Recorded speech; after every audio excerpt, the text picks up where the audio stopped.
supaya ada kepastian referensi. Saya memang punya tradisi membaca kitab supaya ada kepastian referensi. Saya akan baca dua kitab, yaitu Ar-Risalah Al-Qushairiyah, kitab pegangan Mbah Maimun dalam berthariqah. Di situ diceritakan, saya baca aja ya supaya jelas, untuk membantu teman-teman yang masih mungkin punya kitab ini. Dan di halaman 27262 di sini diceritakan percontohan hidup berdampingan ya dengan agama lain. Sami itu ba'dal ulama yaqul, ada seorang ulama bercerita, Istadofa majusyun Ibrahim al-Khalil, ada orang majusi karena kelaparan. Dulu itu kan padang Sahara, dulu tidak ada warung, tidak ada hotel, tidak ada restoran. Jadi kalau orang kelaparan mau tidak mau itu harus bertamu ke orang lain supaya dikasih makan. Terus faqala, kata Nabi Ibrahim, bisyarti antus lima, dengan syarat Anda harus Islam. Kemudian orang majusi ini putus asa karena dia tidak mau Islam, terus pulang. Terus Allah Ta'ala memberi wahyu ke Nabi Ibrahim, fa'auhawahu ilaihi mundu khamsina sanatan nut'imuhu ala kufri. Kata Allah, orang itu sudah menjadi majusi 50 tahun dan selama ini tak kasih makan. Kamu dimintai makan sehari saja kok minta dengan syarat apa? Islam. Akhirnya Nabi Ibrahim mengejar orang majusi itu dan kemudian dikasih makan. Jadi cerita-cerita seperti ini juga ada dalam khazanah kita, sehingga membentuk perilaku para kiai Indonesia itu toleransinya luar biasa. Juga zaman kita kecil sampai sekarang sering banyak kiai cerita, dan itu memang nyata, betapa Nabi itu juga memaafkan kesalahan seorang daksur ya, dalam yang cerita yang terkenal itu. Ketika Nabi sendiri, ada orang bawa pedang terus tanya, ya Muhammad, sekarang siapa yang bisa menghalangi engkau dari saya? Orang ini bawa pedang. Karena Nabi seorang Nabi yang sangat dekat Allah, Nabi matur Allah gitu. Kemudian orang itu gemetar, pedangnya jatuh, terus dipegang Nabi. Sekarang kamu yang bisa menghalangi siapa? Dia bilang la ahada, tak seorang pun. Singkat cerita, kemudian Nabi memaafkan orang itu. Jadi cerita-cerita itulah yang menjadikan kita bisa hidup berbangsa dan bernegara. Jadi memaafkan itu kata kunci dalam bersosialisasi, baik dengan keluarga, dengan tetangga, dengan semua warga Indonesia. Kedua, saya baca kitab Asy-Syifa. Asy-Syifa ini kitab tentang kelebihan-kelebihan Rasulullah SAW. Di antara pokok dari sifat dasar Nabi itu adalah pemaaf. Suatu saat Nabi ngalamin luka, dan luka itu disebabkan oleh musuh-musuhnya.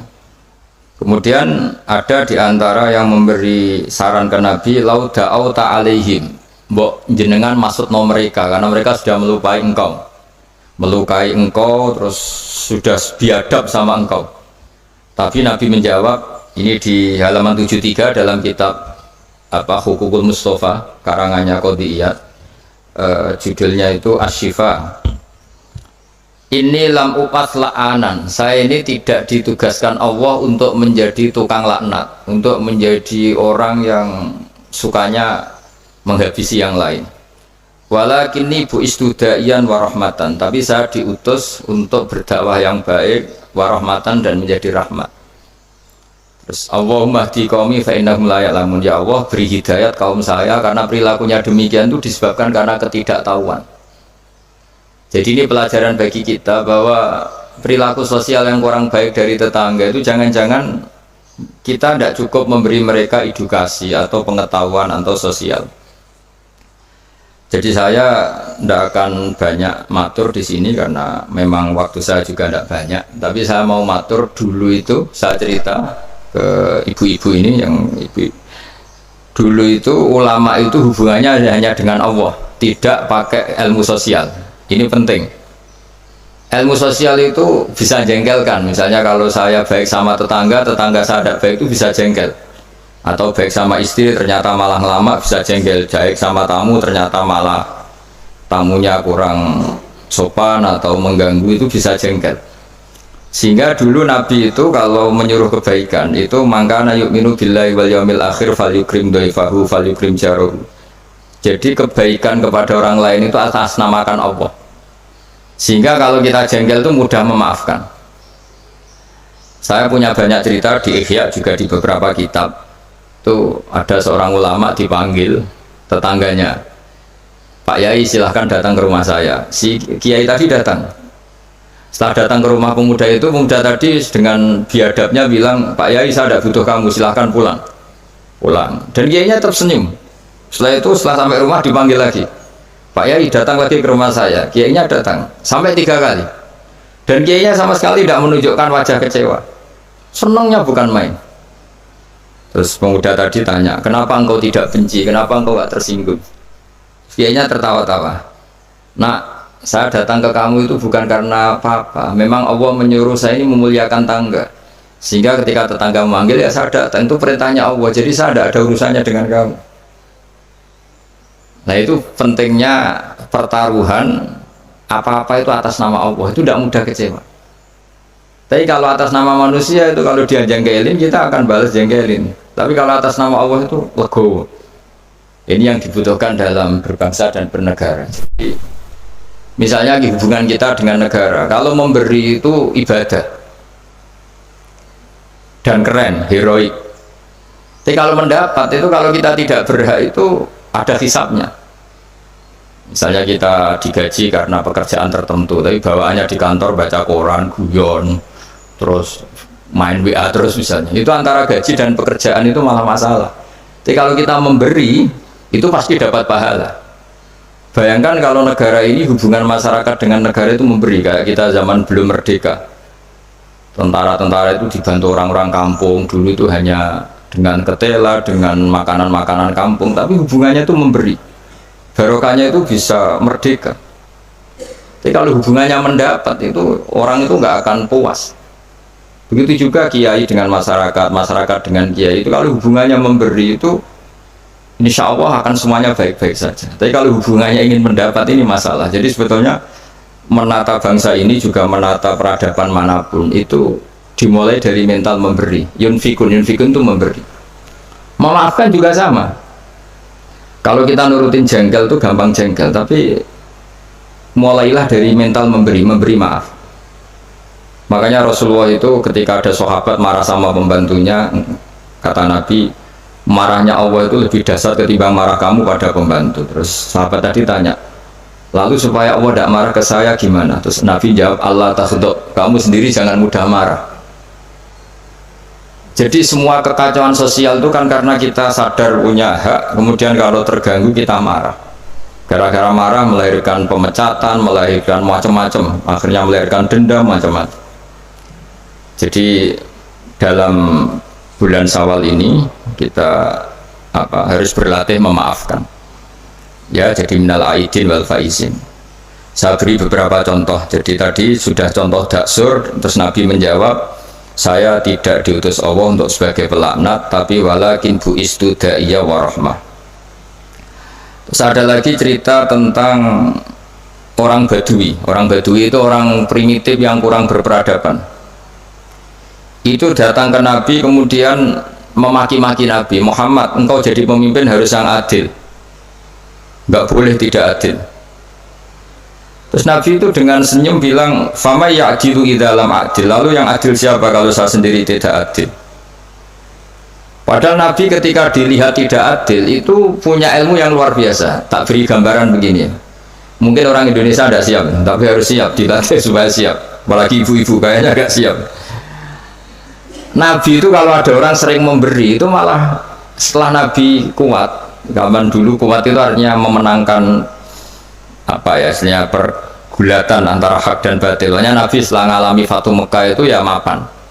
Itu yang biasa berderma, biasa ngasih itu nggak dikasih. Tapi yang orang-orang barusan masuk Islam, barusan jadi orang baik itu dikasih banyak.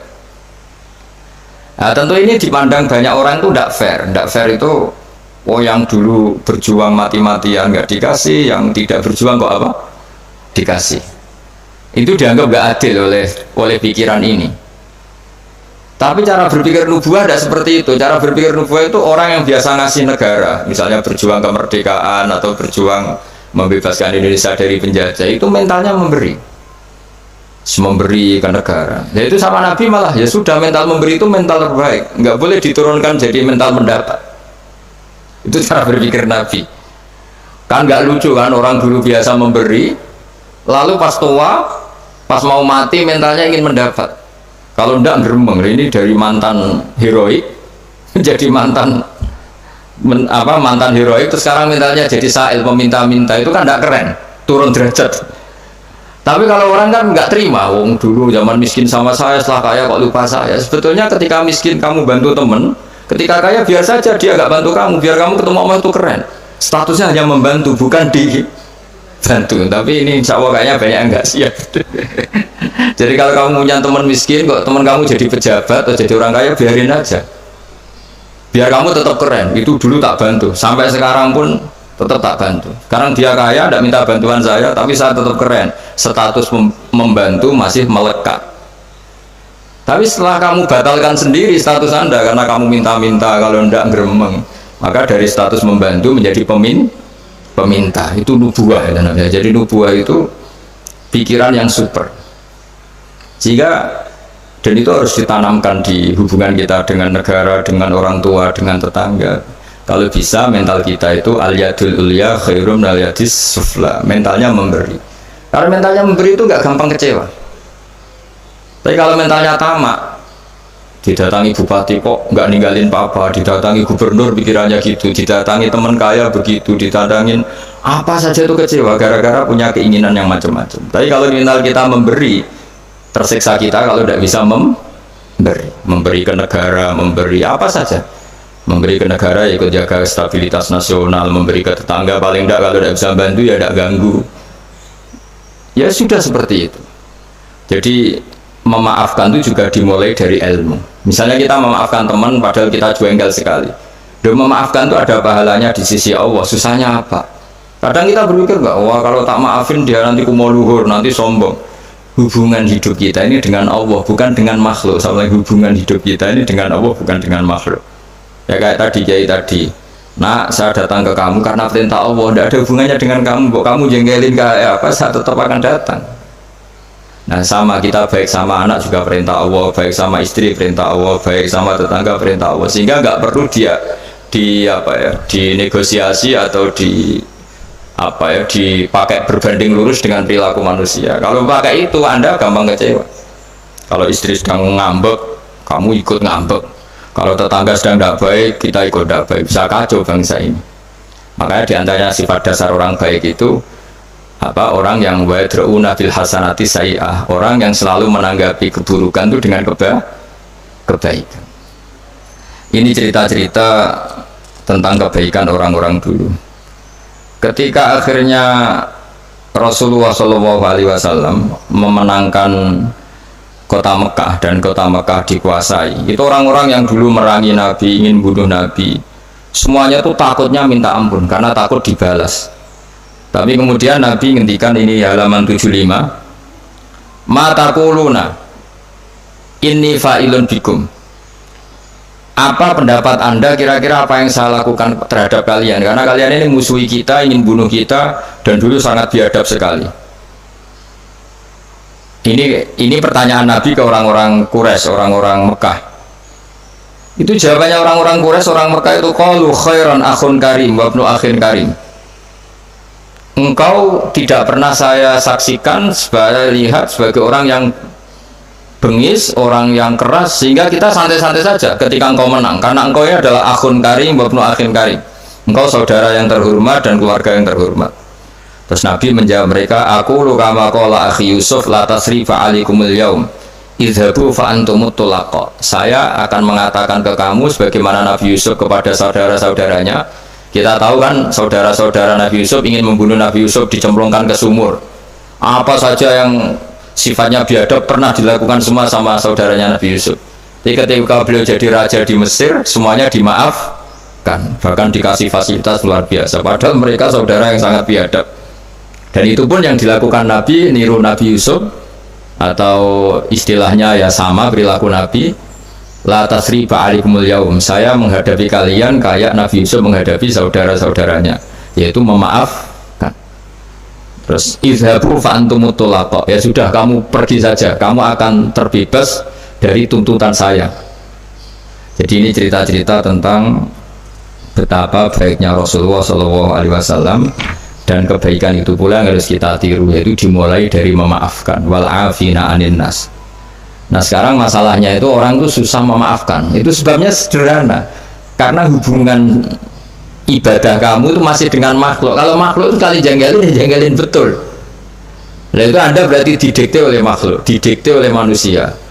Caranya gimana? Kita harus dilatih hanya didikte oleh Allah Subhanahu wa ta'ala, di mana Allah itu mendikte kita, mengarahkan kita, memandu kita supaya mudah memaafkan. Makanya hubungan dengan istri, dengan itu ya Allah bayangkannya gitu, wa ashiruhunna bil ma'ruf, kamu harus berkawan secara baik. Terusannya ayat fa in karihtumuhunna, jika suatu saat kamu benci sama istri kamu karena perilaku tertentu, fa asa an takrahu syai'a wa yaj'alallahu fi khairan katsira. Jadi bisa saja di watak yang kamu benci itu ada kebaikan yang banyak. Saya berkali-kali menyontohkan, misalnya punya istri sering marah itu bagus. Kalau istri kamu ramah, setiap lelaki disenyumin, yang pusing juga kamu. Jadi kalau marah itu kan nggak ada yang berani goda, itu saja begitu. Alhamdulillah. Meskipun ya kalau marah terus mungkin suaminya jantungnya terus mati, tapi kan ya maksudnya lihat sisi positifnya. Dulu lama itu begitu. Ada orang berteman sama-sama miskin, terus berteman lagi sama-sama kaya. Setelah sama-sama kaya, yang satu itu jatuh miskin, miskin sekali. Terus setelah miskin, teman-temannya nggak main ke rumahnya. Terus dia diprovokasi oleh orang sekelilingnya. Itu teman kamu yang kaya-kaya biadab sekali, setelah kamu miskin tidak ada yang jenguk kamu. Padahal yang miskin ini sudah jadi buruh boto atau buruh manol di pasar, buruh hamal ya. Terus dia mulai menggerundel, wah teman-teman saya ngawur sekali, setelah saya miskin tidak ada yang kesini. Datanglah seorang habib, orang alim, memberi nasihat, bagus gak kesini katanya. Terus kaget kan dia, kenapa? Coba kalau kamu jadi tukang manol gini, mantan bos, teman-teman kamu datang kan jadi tontonan, mendingan lupa. Oh iya ya, dia kan misalnya kamu miskin, terus teman-teman kamu tetap datang, pas buruh di orang, pas jadi kernet atau jadi pembantu, betapa malunya. Bagus mana ya? Bagus dilupakan apa bagus diingat? Bagus dilupakan. Jadi orang itu harus melihat sisi bahwa di balik qada Allah ini ada hikmah yang kita tidak tahu. Ya sama misalnya ada perempuan cantik, dulu semua lelaki melihat, bareng saya itu kukulan, bagus dilihat apa bagus enggak coba? Bagus enggak kan? Yang orang kaya dulu naik muka mobil saja enggak mau, bawa handuk saja enggak mau, bawa tas saja enggak mau. Saat jatuh miskin jadi tukang manol di pasar, tukang angkut barang, terus teman-temannya tetap datang. Mendingan datang apa enggak? Enggak kan, daripada jadi tonton. Nah di sini tuh kearifan ulama, orang tuh harus dilatih.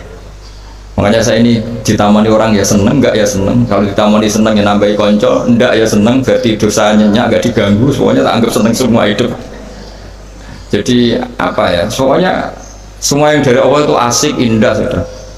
Saya kenal orang ya seneng, enggak kenal ya seneng, sudah sama. Karena Allah sendiri yang tahu hikmah itu. Makanya saya berkali-kali bilang, Imam Syafi'i itu orang, saya berkali-kali bilang, Imam Syafi'i itu bilang punya teman banyak ya enak katanya, karena dengan punya teman, punya ya teman sosial lah enak. Nggak punya teman ya enak. Itu saya berkali-kali cerita, ya Imam Syafi'i banyak orang tuh nggak seneng jenengan. Alhamdulillah beneran. Kenapa? Orang arah utang ya. Jadi kalau kamu nggak disenangi orang satu kampung tuh artinya mereka tidak akan utang kamu, pinjam mobil kamu, tapi nak seneng. Ribet kan? Jadi seneng ya ada hikmahnya, nggak seneng juga ada. Ada lagi yang lapor, Imam Syafi'i, orang yang tadi cium tangan anda, yang hormat anda, di belakang tuh ngerasani kamu. Jadi Imam Syafi'i, alhamdulillah, berarti saya wibawa, buktinya depan saya nggak berani kan? Jadi dianggap enteng saja. Jadi orang dulu itu segampang itu melihat fakta. Yaitu ilmu ini yang menjadikan orang tuh tidak uring-uringan cara Jawa itu, karena ilmunya luas, nggak gampang emosi. Jadi ya seperti ini, saya ini kan jam tidur saya kalau saya terganggu ibu-ibu, tapi anggap saja ini rumah umatnya Kanjeng Nabi. Setelah saya pulang tidak saya ganduli, nanti suaminya tersinggung kan, masa ibu-ibu gitu. Ya sudah kalau mau pulang saja biar suaminya agak cemburu, malah ribet kan katanya. Jadi dianggap enteng saja hidup oleh ulama-ulama dulu karena ilmunya cukup. Makanya Imam Abu Hanifah paling dikenang dalam makalah paling terkenal itu Allahumma, kata Imam Abu Hanifah ketika munajat sama Allah, ya Allah, mandoko bina sodruh falsuduruna ittasa'ati. Orang yang melihat saya itu nggak mampu sehingga dia mangkel, sehingga dia nggak bisa nerima sikap saya, tapi hati saya bisa memaklumi mereka. Misalnya kita kaya, top, terus banyak yang hasut, ya kita harus maklumi. Di mana-mana orang dihasut itu ya keren. Kalau kamu miskin yang mau ngasut itu siapa? Kalau kamu cantik dihasuti orang harus bangga. Kalau kamu jelek kukulan yang mau ngasuti itu siapa? Harus dimaklumi. Harus dimaklumi. Ya biasa aja. Ya kan? Misalnya suami jenengan kok sering melihat orang tadi harus dimaklumi. Memang suami saya normal gitu. Karena suami sampai untuk seneng wong wireng, kukulan, keriting, welek. Ki bojoku iki waras ora kan mestinya. Ya tapi sampean nggak siap kan dengan ilmu-ilmu seperti itu. Jadi ya sudah biasa. Jadi memaafkan itu saya dimulai dari ilmu. Ilmu bahwa hidup kita ini hubungannya hanya dengan Allah Subhanahu wa Ta'ala. Dan Allah pula yang menyuruh kita mudah memaafkan. Tapi kalau Anda memaafkan berdasar hitung-hitungan sosial itu pasti sering tidak memaafkan karena mangkel. Mangkel itu ya mangkel dongkol kan, kita pernah dihujat, pernah dibully, pernah disakitin. Jadi kalau kamu ingat itu Allah Ta'ala menyuruh kita kebaikan dan Allah akan berjanji akan membalas orang-orang yang pemaaf. Insya Allah kamu akan menjadi ringan. Terus yang terakhir dawuh Imam Ahmad bin Hanbal, beliau pernah dipenjara, beliau pernah dicambuk karena kebenaran, demi kebenaran, tapi orang-orang ini semuanya dimaafkan. Ketika ditanya kenapa engkau maafkan ya Ahmad, nanti di akhirat itu ada pengumuman, siapa yang pernah memaafkan temannya muslim, temannya atau tetangganya, silahkan berdiri di atas mimbar ini. Kata Imam Ahmad di riwayat itu fala yaqumu illal afun, kemudian yang bisa berdiri hanya orang yang pernah punya reputasi memaafkan. Maka maafkan ini pahalanya besar sekali. Jadi Syawal ini dimulai dari mudah memaafkan, itu wal kaziminal ghaidha wal afina anin nas. Matur nuwun semuanya, dan saya tidak bisa matur banyak karena saya juga sibuk, karena yang ngajar sama belajar saya itu, supaya yang ganggu juga desanya tidak banyak-banyak. jadi ya sama-sama enak gitu loh.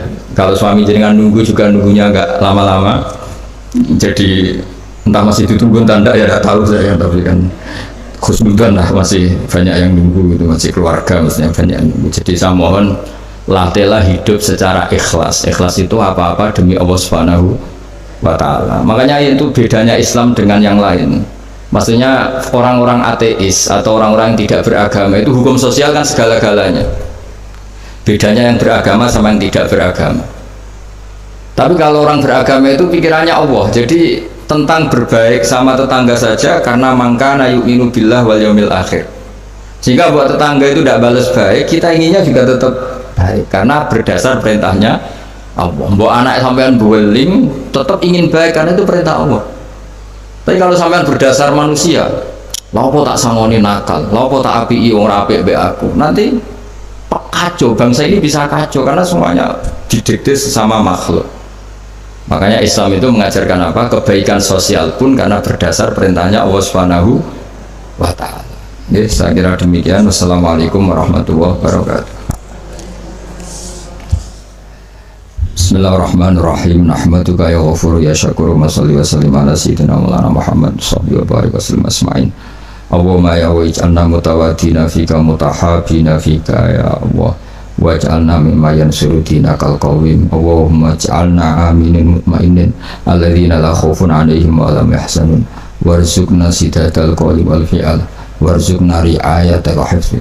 Allahumma ya Allah ir'abang ya Allah ra'iyata Indonesia wa mahfadhum wa ra'ahum bi aini radik Allahumma ya ilahana ya Allah urzuqna rizqan halalan wasi'an barakan indik warzuqna ya wa tuma'ninatal qalbi ya Allah ma'ana wa fina ya Allah barik lana ma'a jiranina wa ma'aduyufina wa ma'ala alimina wa ma'alimina innaka ala kulli syai'in qadir wa annakal haqqus samad waj'alna huwani min salimin mu'afin min kulli balai dunya al-akhirah nas'aluka ya wa'alafa wal-afiyah lana wa li ahli Indonesia ya wa'amatan wa li a'immatil muslimina wa amatihim Rabbana atina fid dunya hasanah fil akhirati hasanah wa qina adzabannar sallallahu alaihi sayyidina Muhammad wa sahbihi wa barakatuh subhana rabbika rabbil izzati amma yasifun wa salamun alal mursalin alhamdulillahi rabbil alamin. Al-Fatihah.